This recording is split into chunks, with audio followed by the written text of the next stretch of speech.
Hello अस्सलाम वालेकुम, welcome back to my channel. कैसे हैं आप लोग? आई होप आप लोग अच्छे होंगे। तो अभी सुबह का ना पाँच पाँच बज रहा है और ये ना पौने 5 बजे का निकले थे जीसू को लेने के लिए।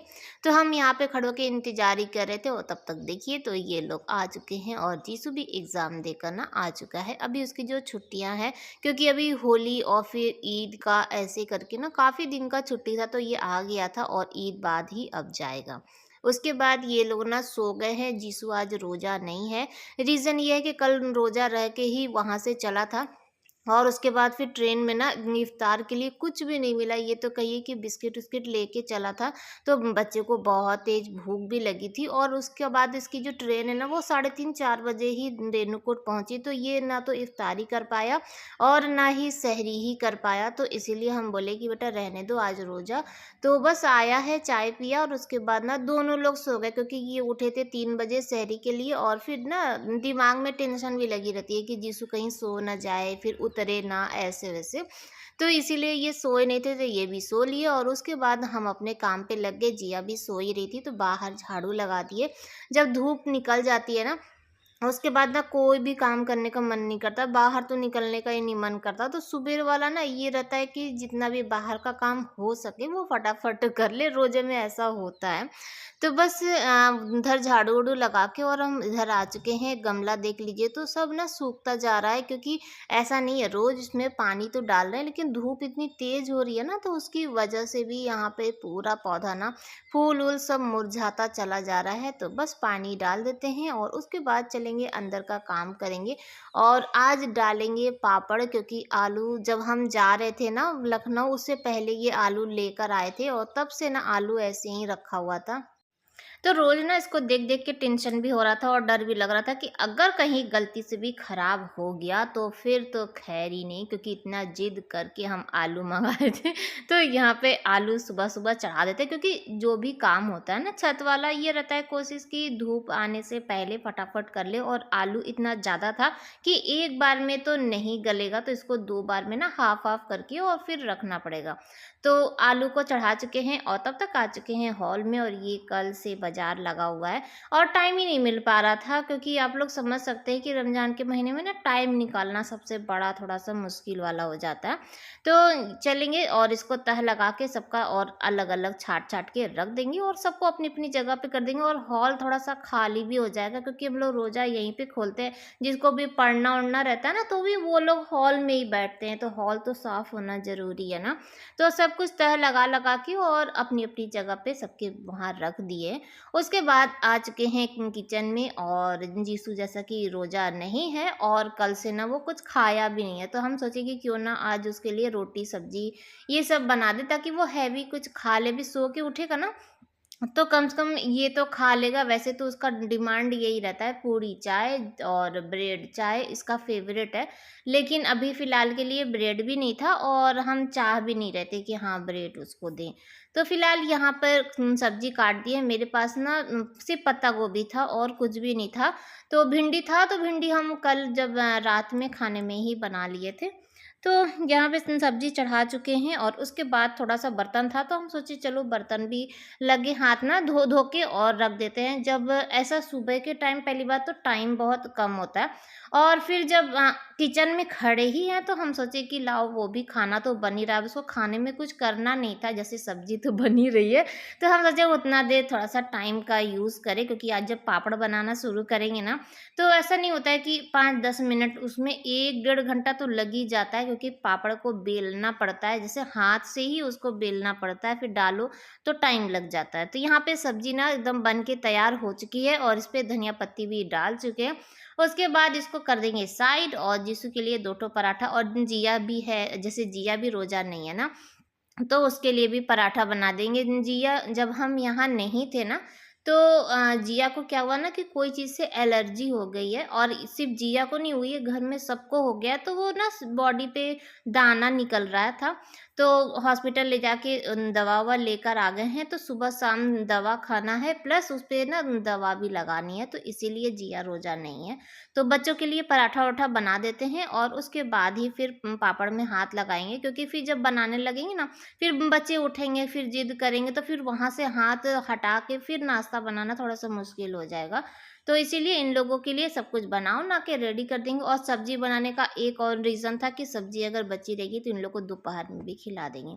तो यहाँ पर जीरा, गोल मिर्च और लाल मिर्च है सूखा हुआ, तो उसको तावे पर ना भून रहे हैं। एक बार का आलू मेरा अच्छे से गल चुका है और उबाल दिए हैं और एकदम गरम था, इसीलिए हाथ नहीं लगा रहे। 2 आलू छीलने की कोशिश किए थे लेकिन गरम था, तो इसीलिए उसको ना साइड में ही रख दिए हैं। और यही मसाला पापड़ में पड़ता है और इसी से ना सारा टेस्ट आता है। और इसमें हरा धनिया भी ऐड करेंगे, ठीक है। तो उसके बाद उधर का करके फिर बर्तन, थोड़ा बहुत बर्तन तो निकलता ही रहता है ना, तो हम सोचे लाओ इसको भी धो के और रख देते हैं। फिर यहाँ पे जिया आ गई है मेरी हेल्प के लिए, क्योंकि इसको बुलाए कि बेटा आओ जल्दी से, और पापड़ बनाने में भी ये मेरी हेल्प करेगी। तो हम लोग दोनों लोग आलू छीलना स्टार्ट कर दिए। अभी आलू छीलेंगे और फिर इसको मसलना सबसे बड़ा वो रहेगा, क्योंकि अगर अच्छे से इसको मसलेंगे नहीं ना और गरम-गरम में नहीं मसलेंगे ना, तो फिर इसमें गाँठ हो जाएगी। फिर जब आप पापड़ बनाएँगे तो वो आलू की जो गाँठ होती है ना वो आ जाएगी और फिर बीच में ना टूटता रहेगा, फटता रहेगा, वो जो टेस्ट होता है ना वो नहीं आएगा। तो एक बार का जो आलू है उसको मसल देंगे और लेके चले जाएँगे ऊपर बनाने के लिए। और ये वाला जो आलू है ना, ये थोड़ा देर ठंडा होने देंगे, थोड़ा-सा नॉर्मल हो जाए, उसके बाद फिर मसलेंगे। तब तक यहाँ पे जो मसाला है उसको भी भून लेंगे, वो भी भून लेंगे कह रहे, पीस लेंगे, क्योंकि वो अच्छे से भून चुका है। और थोड़ा देर के लिए हम ना तावे पर ही छोड़ दिए थे, ताकि और अच्छे से अगर आँच पे करते तो वो जल जाता, मिर्चा बहुत जल्दी जल जाता है। तो आँच इसको बंद कर दिए थे और उसी तावे गरम में ही अच्छे से वो जो है मसाला वो भुन चुका है। हरी धनिया भी काट चुके हैं, तो जिया को दे देते हैं पीसने के लिए, ताकि ये पीस के ले आए। और उतने देर में ना हम आलू को और 1-2 बार मसल देंगे। मसलने में थोड़ा-सा लगता है, 1-2 बार अच्छे से मसल लीजिए।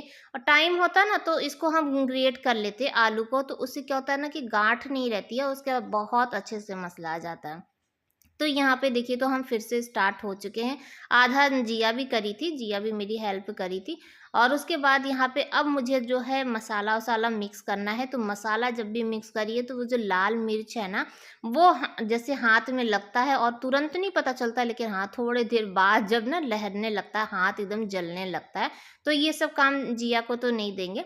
तो अभी वो पीस ही रही थी, तब तक हम बोले लाओ इसको मसल देते हैं अच्छे से। और फिर उसके बाद इसमें जो मसाले हैं वो सब ऐड करेंगे। नमक का थोड़ा-सा इश्यू हो जाएगा। और आलू वैसे आज तो जिया है चखने के लिए, लेकिन आलू वाले में होता क्या है ना कि आलू में हमेशा नमक थोड़ा-सा हल्का ही डाला जाता है। रीज़न, जब वो फ्राई होता है ना तो आलू का भी हल्का-सा नमकीनपन रहता है, तो फिर इसका नमक ना ज़्यादा हो जाएगा। तो ये हमेशा याद रखिएगा, आलू में ना हल्का-सा नमक ना कम ही रखिएगा। ठीक है, तो यहाँ पे आलू को अच्छे से मसल चुके हैं और जिया वो पीस रही थी ना, तो देखने चले गए थे कि हाँ, कितना मसाला, ज़्यादा मोटा नहीं करेंगे, थोड़ा-सा महीन रहे, ये चीज़ है। उसके बाद यहाँ पे स्वाद अनुसार नमक डाल चुके हैं, हरा धनिया डाल चुके हैं। और हरा धनिया ना भरपूर डाल दीजिएगा, मुझे इसका टेस्ट ना बहुत अच्छा लगता है। तो यहाँ पे जिया मसाला पीस चुकी है, तो बस इसको डाल देते हैं। इसका कोई अंदाज़ा नहीं है, जब इसका अच्छा-सा कलर आ जाए ना, तो अगर तेज़ भी हो जाएगा ना तो भी कोई बुरा नहीं है, टेस्ट अच्छा ही आता है। और हल्का भी अगर हल्का-फुल्का हो गया तो भी कुछ फ़र्क नहीं पड़ेगा। तो जैसे ही, मैं तो अपना ही अंदाज़ा रखती हूँ कि जैसे ही ना आलू में अच्छा खासा कलर आ जाता है, इसमें हल्दी नहीं पड़ता है, सिर्फ़ आपको इतना ही मसाला डालना है। और लाल मिर्च अगर आप जैसे कितना तीखा खाते हैं वो भी अंदाज़ा रखिएगा, क्योंकि गोल मिर्च का भी तीखापन होगा और लाल मिर्च का भी तीखापन होगा, तो वो अंदाज़ा आपको रखना है। उसके बाद अच्छे से मिक्स कर चुके हैं और हम लोग आ चुके हैं छत पे। तो प्लास्टिक बिछा चुके हैं, क्योंकि पापड़ ना प्लास्टिक पर ही बनता है, ताकि जब सूख जाता है ना तो निकल जाता है, ये चीज़ है। तो यहाँ पे 2 छोटे-छोटे से प्लास्टिक हम लोग ले चुके हैं और बस अब बनाना स्टार्ट करते हैं और जिया को ना सिखाना स्टार्ट करते हैं, क्योंकि जिया फर्स्ट टाइम बना रही है।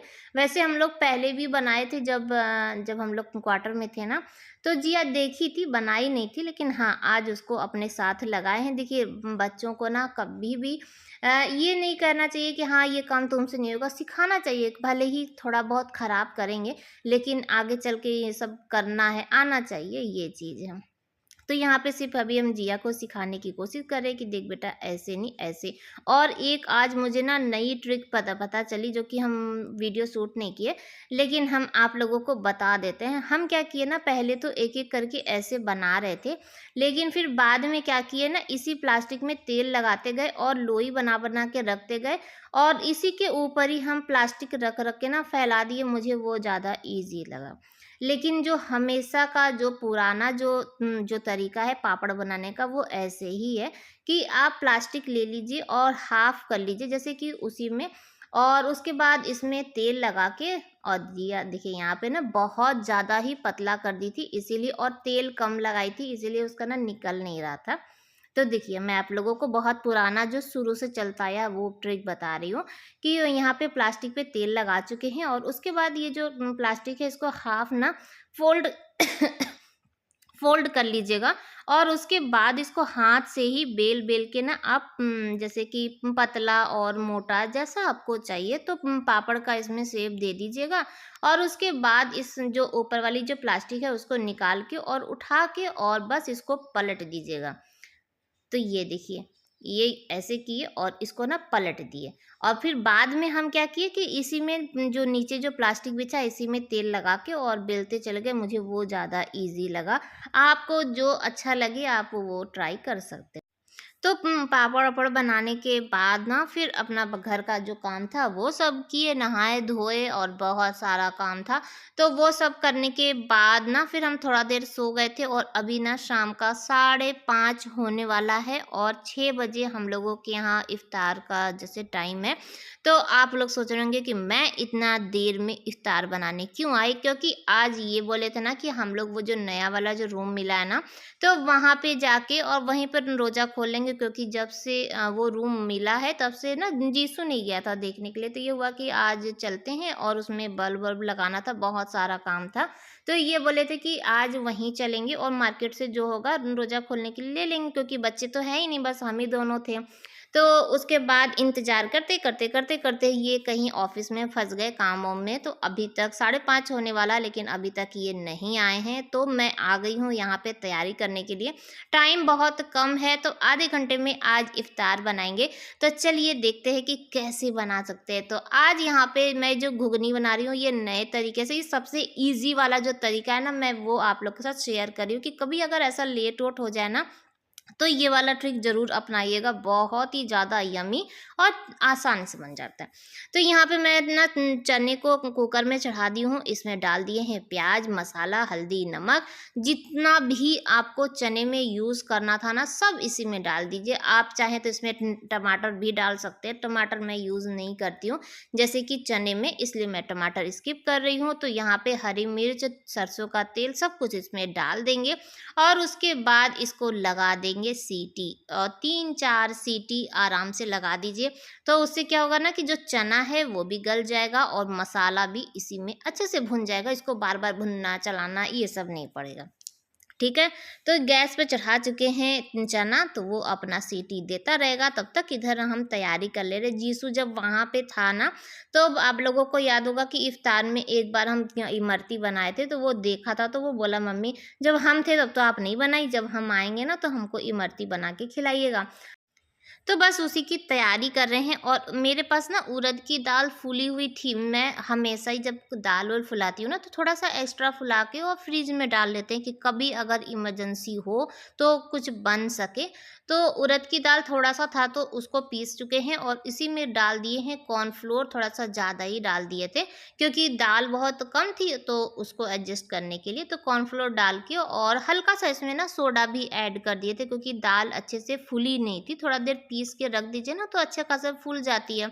तो हल्का सा इसमें सोडा डाल के अच्छे से फेंट के और साइड में कर लिए, और उसके बाद यहाँ गैस पे चढ़ा चुके हैं कढ़ाई, और कुकर में ना सीटी लग चुका है और इसको अभी ठंडा होने देंगे। फिर थोड़ा देर इसको भून देंगे तो चना एकदम तैयार हो जाएगा। तब तक यहाँ पे पकौड़ी की तैयारी कर लेते हैं। तो प्याज काट चुके हैं, और प्याज ना वो पकौड़ी बनाएंगे बेसन वाली, तो बेसन को थोड़ा देर फुलाना पड़ता है। और ये देखिए, जो हम उस दिन इमरती बनाए थे ना, तो उसकी जो चाशनी है वो एक्स्ट्रा थी, तो उसको उठा के ना फ्रीज में डाल दिए थे। तो फ्रीज में डाल दीजिए तो खराब नहीं होता, अगर बाहर भी रखेंगे ना तो भी खराब नहीं होता, क्योंकि चीनी ही है। तो उसको फ्रिज में से निकाल के हल्का सा गर्म कर लेंगे। तो यहाँ पे प्याज की जो पकौड़ी है उसकी तैयारी कर रहे हैं, और फेंट के इसको साइड कर देंगे कि 10 मिनट जब तक हम इधर इमरती बनाएंगे उतना देर में ये बेसन भी आराम से फूल जाएगी। तो प्याज वाले में सिर्फ हल्दी, नमक, लाल मिर्च यही डाले थे और कुछ भी नहीं, और बेसन डाल के उसके बाद इसको अच्छे से फेंट दिए थे। तो यहाँ पे कोन हमारे पास रेडी था, और कोन हमेशा ही रेडी रखते हैं, कुछ ना कुछ प्लास्टिक ना उठा उठा के हम रख देते हैं जो मोटी वाली होती है। और उसके बाद यहाँ पे इमरती बनाना शुरू कर रहे थे, और आज इसमें सोडा डाल दिए थे ना, तो बहुत अच्छे से एकदम फूल रहा था। तो पहले तो मुझे अंदाज़ा नहीं लगा था कि हाँ कैसे, लेकिन कढ़ाई में तेल कम था, तो उसके हिसाब से ना वो काफ़ी ज़्यादा एकदम मस्त वाला कुरकुरा वाला इमरती तैयार हुआ था। तो बस इसको फ्राई कर लेते हैं, और फ्राई कर करके ना वो जो चाशनी है, चाशनी में ना डालते जाएंगे। और जब मुझे एक बार अंदाज़ा मिल गया ना कि हाँ सोडा डालने के बाद कैसे, तो मैं यहाँ पे देखिए फिर बाद में ना काफ़ी अच्छा बन के निकल रहा था। देखिए अगर नहीं आता है, आदत नहीं, क्योंकि जो लोग जो जिनकी शॉप होती है जहाँ पे बनता है, वो लोगों का रोज़ का काम है, वो लोग रोज़ घंटों बनाते हैं, लेकिन हम लोग रोज़ तो नहीं बनाते हैं। इसीलिए ये सब चीज़ों के लिए ना प्रैक्टिस की ज़रूरत होती है। तो जैसा भी बन जाए, खाने में मज़ा आना चाहिए, बनाते-बनाते ना आदत हो ही जाती है। तो यहाँ पे इमरती जो था वो सारा फ्राई करके और चाशनी में डाल चुके हैं, और उसके बाद तेल तो गरम है ही, तो इसी में पकौड़ी भी निकाल के रख देते हैं। आज मैं कोशिश करी ना कि दस्तरखान पे सबकी फेवरेट हो, और आधे घंटे में इफ्तार बनाना, ये सब तो भैया चैलेंज वाली बात है, लेकिन ऐसा कुछ ज़रूरी नहीं है चैलेंज वाला, लेकिन हो जाता है। अगर आप ठान लीजिए तो आधे घंटे में पूरा आप दावत का खाना बना लें, तो ये तो इफ्तार का ही है। बस आपके ना दिमाग में प्लानिंग सेट होना चाहिए, और जब बनाना स्टार्ट करते हैं तो 1-2 ठो तो एक्स्ट्रा भी आ जाता है, अरे चलो ये भी बना लेते हैं, अरे चलो ये भी बना लेते हैं। तो मेरे पास टाइम था, तो प्याज की पकौड़ी के साथ यहाँ पे आलू की पकौड़ी, क्योंकि आलू की पकौड़ी जिया का भी फेवरेट है और इनका भी फेवरेट है, सबका फेवरेट है। आलू की पकौड़ी है या बैगन की है या लौकी की है, ये सब पकौड़ियाँ जल्दी बन भी जाती हैं और खाने में भी अच्छी लगती है, और आलू तो हमेशा का सबका फेवरेट है। तो बस यहाँ पे आलू की जो पकौड़ी है वो भी निकाल लेते हैं। और आलू आज ना जो क्या कहते हैं कि चिप्स वाला जो मशीन है ना, जो मैं उसमें से आलू को कट करी, क्योंकि मेरे पास इतना टाइम नहीं था कि आलू को बैठ के काटें, तो मैं वही वाला जो मशीन था वही निकाली, और झट झट आलू को एकदम बढ़िया इक्वल जो था ना वो तैयार हो गया था, न कहीं मोटा न कहीं पतला न कोई ऐसा, तो सब चीज़ था। और फटाक से ना वो आलू गल भी जाता है। मोटा आलू अगर काटिए तो उसको पकने में टाइम लगता है, लेकिन जो पतला होता है ना वो झटपट तैयार हो जाता है। तो यहाँ पे आज मैं शरबत नहीं बना रही थी, आज मैं बना रही थी लस्सी, क्योंकि दही जब हम आए थे ना तो ये लोग बहुत सारा दूध बचा-बचा के रखे थे, कोई दूध ना पी नहीं रहा था और चाय तो उतना बन ही नहीं रहा था, तो फ्रिज में रखा हुआ था, तो हम दही जमा दिए थे। तो आज लस्सी बनाएँगे, रोज़-रोज़ ना शरबत पी-पी के भी इंसान बोर हो गया, और दही क्या थोड़ा-सा हैवी भी हो जाता है, पेट को ठंडा भी रखता है। तो ये आ चुके हैं, अभी जस्ट आए, वो भी ना इनको कॉल कर के बुलाए कि आइए तो यहाँ पे जीसू भी नहा के आ चुका है, अगरबत्ती जलाने जा रहा था, और जहाँ भी जा रहा था ना वहाँ पे माचिस इसको ख़त्म ही मिल रहा था। तो उसके बाद अगरबत्ती जला रहा है, अभी अजान नहीं हुआ है, तो लस्सी भी बन गई, इमरती भी, पकौड़ी भी।